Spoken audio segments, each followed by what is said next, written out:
داستان شروع ہوتی ہے 10ویں صدی عیسوی کے وسط سے۔ یہ وہ دور تھا جب خلافت عباسیہ کا سورج غروب ہو رہا تھا اور وسطی ایشیا کی زمین سیاسی خلفشار کا شکار تھی۔ بخارا اور نیشا پور کی گلیوں میں تلواروں کی جھنکار سنائی دیتی تھی۔ اس وقت ایک ابھرتی ہوئی طاقت سامانی سلطنت تھی، لیکن اس کے اندرونی انتشار نے نئے ستاروں کے طلوع ہونے کی جگہ بنا دی تھی۔ وسطی ایشیا کے سنگلاخ پہاڑوں کے درمیان ایک چھوٹا سا شہر تھا، غزنی۔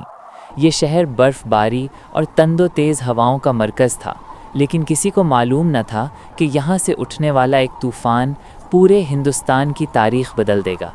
سلطان محمود غزنوی کی عظمت کی جڑیں ان کے والد امیر سبکتگین کی زندگی میں چھپی ہیں۔ سبکتگین کوئی پیدائشی شہزادے نہیں تھے، وہ ترکستان کے ایک معزز قبیلے سے تعلق رکھتے تھے، لیکن ایک قبائلی جنگ میں انہیں قیدی بنا لیا گیا اور بخارا کے بازار غلامہ میں لا کھڑا کیا گیا۔ بخارا کا بازار، برف باری ہو رہی ہے اور ایک نوجوان جس کی آنکھوں میں غلامی کے باوجود عقاب جیسی چمک ہے۔ غزنی کے گورنر الپتگین کی نظر اس نوجوان پر پڑی۔ الپتگین ایک جوہری تھا، اس نے پہچان لیا کہ یہ کوئلہ نہیں بلکہ ہیرا ہے۔ اس نے سبکتگین کو خریدا اور اپنی فوج میں شامل کر لیا۔ سبکتگین نے اپنی وفاداری اور شمشیر زنی سے بہت جلد الپتگین کا دل جیت لیا۔ وہ ایک عام سپاہی سے سپہ سالار بنے اور پھر الپتگین کی وفات کے بعد غزنی کے عوام اور فوج نے بلا اتفاق انہیں اپنا امیر منتخب کر لیا۔ سبکتگین کی زندگی کا وہ واقعہ جس نے ان کی تقدیر بدل دی، اسے تاریخ دان بڑے شوق سے لکھتے ہیں۔ ایک بار سبکتگین شکار پر گئے۔ انہوں نے ایک ہرنی کے ننھے بچے کو پکڑا اور اسے گھوڑے پر لاد کر گھر کی طرف چل دیے۔ کچھ دور جا کر انہوں نے پیچھے مڑ کر دیکھا تو ہرنی روتی ہوئی آنکھوں میں آنسو لیے ان کے گھوڑے کے پیچھے دوڑی چلی آ رہی تھی۔ سبکتگین کا دل پسیج گیا۔ انہوں نے سوچا کہ ایک بے زبان ماں کو تڑپانا کسی بہادر کا کام نہیں۔ انہوں نے بچہ آزاد کر دیا۔ بچہ اپنی ماں سے جا ملا اور ہرنی نے بار بار مڑ کر سبکتگین کی طرف دیکھا جیسے شکریہ ادا کر رہی ہو۔ اسی رات سبکتگین نے خواب میں دیکھا کہ ایک فرشتہ کہہ رہا ہے، اے سبکتگین، تو نے ایک بے زبان پر رحم کیا، اللہ نے تیری اس نیکی کو قبول کیا ہے اور فیصلہ کیا ہے کہ تجھے ایک ایسی عظیم سلطنت عطا کرے گا جس کا نام رہتی دنیا تک باقی رہے گا۔ 2 نومبر 971 عیسوی کی وہ سرد رات جب غزنی کے شاہی محل میں چراغوں کی روشنی عام دنوں سے زیادہ تھی، یہ محمود کی پیدائش کی رات تھی۔ سبکتگین نے اپنے بیٹے کا چہرہ دیکھا تو انہیں اپنا خواب یاد آ گیا۔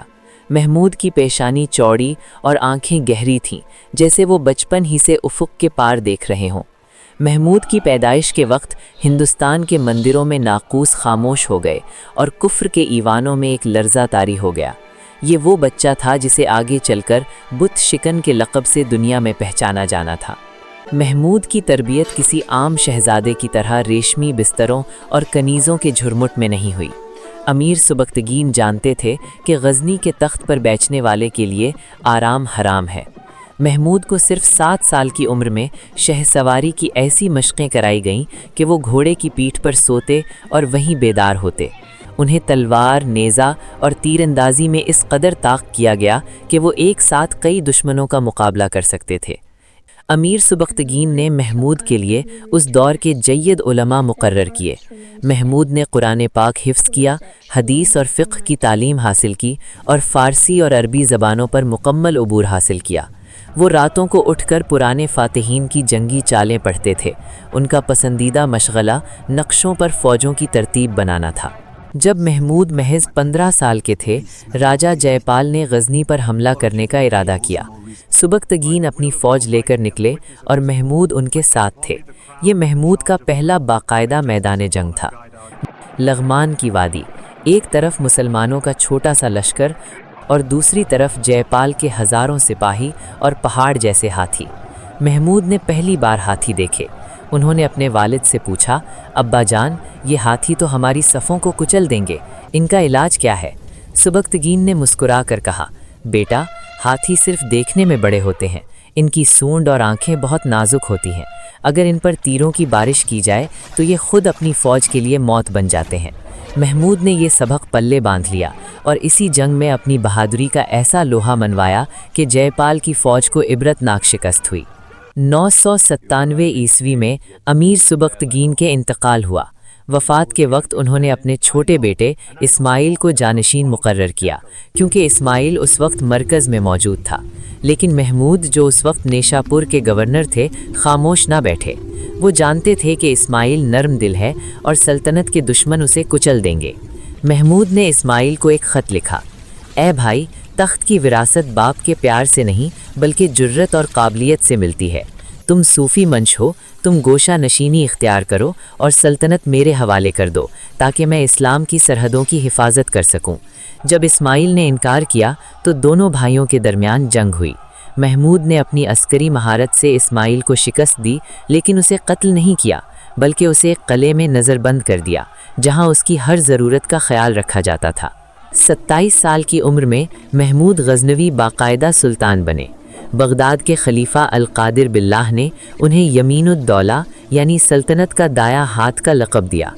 تاج پوشی کے دن سلطان محمود نے کعبے کی طرف رخ کر کے وہ تاریخی عہد کیا: میں اللہ کو گواہ بنا کر عہد کرتا ہوں کہ میں اپنی پوری زندگی کفر کے خاتمے اور ہندوستان میں اسلام کی سربلندی کے لیے وقف کر دوں گا اور ہر سال ہندوستان پر ایک مہم جوئی کروں گا۔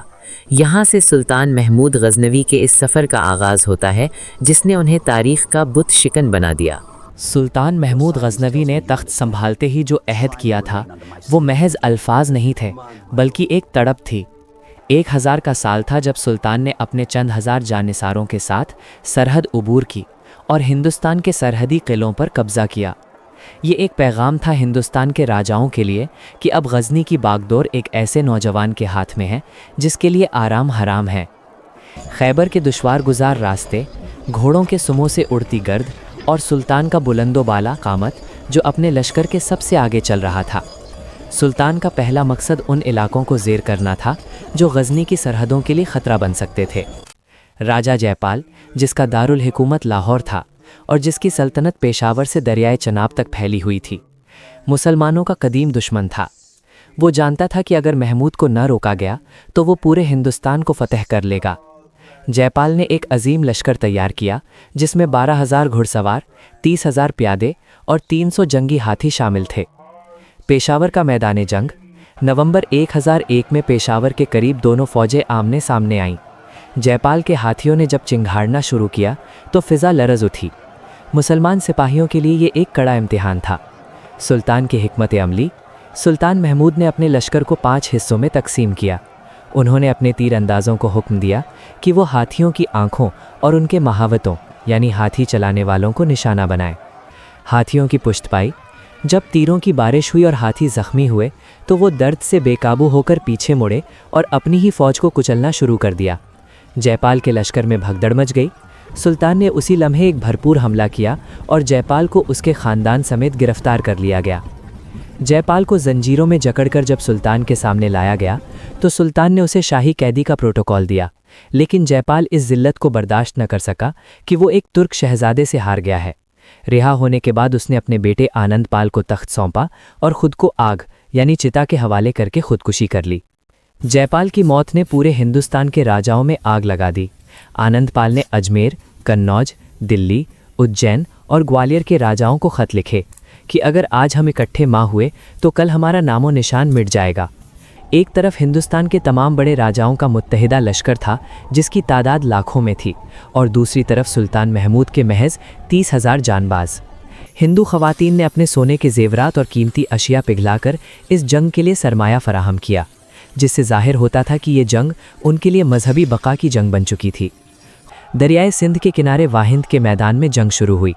ہندوؤں کے جوش کا یہ عالم تھا کہ کھوکھر قبیلے کے ہزاروں جنگجو ننگے سر اور ننگے پاؤں تلواریں لے کر غزنوی صفوف میں گھس گئے اور چند منٹوں میں 3 سے 4 ہزار مسلمانوں کو شہید کر دیا۔ سلطان کے قدم اکھڑنے لگے تھے۔ سلطان محمود نے اپنی پگڑی اتاری، گھوڑے سے اترے اور سجدے میں گر کر دعا کی، اے اللہ، آج تیرے دین کی لاج تیرے ہاتھ میں ہے۔